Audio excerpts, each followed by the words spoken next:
الزمالك بس ذكريات جميله انا يعني. عايز اقول لك برضو ايه ك ك ك كاحداث للاجيال القديمه. نادي الزمالك كجيل قديم بقى، حضرتك لو تبص سنه 42 2 يناير سنه 42 في دوري انديه القاهره نادي الزمالك كسب الاهلي 6-0.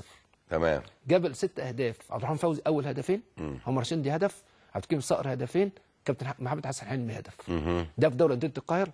سنه 44 بعديها بسنتين النادي الاهلي كسب نادي الزمالك كسب النادي الاهلي 6-0 في نهائي كاس مصر. دي مربوطه على 6 دي في 2 يونيو 1944 وجاب الاهداف كابتن حافظ زقلو 3 اهداف، محسن سعيمي هدفين، وكابتن عبد الكريم صقر هدف. 6-0 في تاريخ نادي الزمالك ما كسبش نادي الاهلي 6-0 غير في جيل والدي، واخد بالك اللي هو جيل الاربعينات سنه 42 44 ما حصلتش في تاريخ نادي الزمالك. عشان كده بقول لحضرتك الاجيال دي ما تتكررش. انا مش منحاز عشان نادي الزمالك، لا طبعا، بس اقول لك دي تاريخ.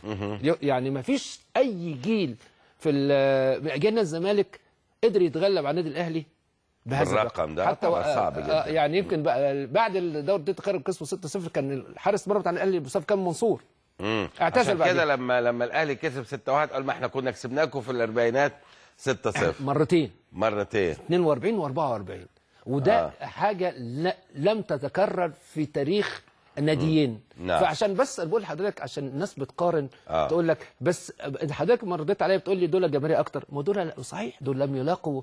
ده انا حضرتك لما عملت الموسوعه اللي فاتت اللي هي قعدت مع حضرتك في البرنامج السابق يعني 600 صفحه اللي فيها تاريخ الكره المصريه وكاس مصر والدوري وابرز نجوم القدامى، اعطيتك نسخه انا نسخه جميله. يعني انا كنت وانا بخلصها بقول يا رب ما موتش الا ما اخلصها، بعد الشر ان انا وثقت تاريخ الكره المصريه.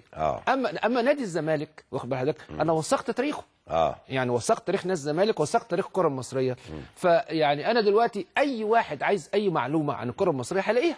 بتجمع الوثائق دي ازاي يا دكتور حضرتك؟ ما المصادر دي بقى المصادر دي انا بداتها مثلا زي ما قلت لحضرتك 30 سنه. نمره واحد كان دار الكتب وثائق قوميه بالنسبه لوثائق وصور، بس الصور كان اكتر من اهالي النجوم.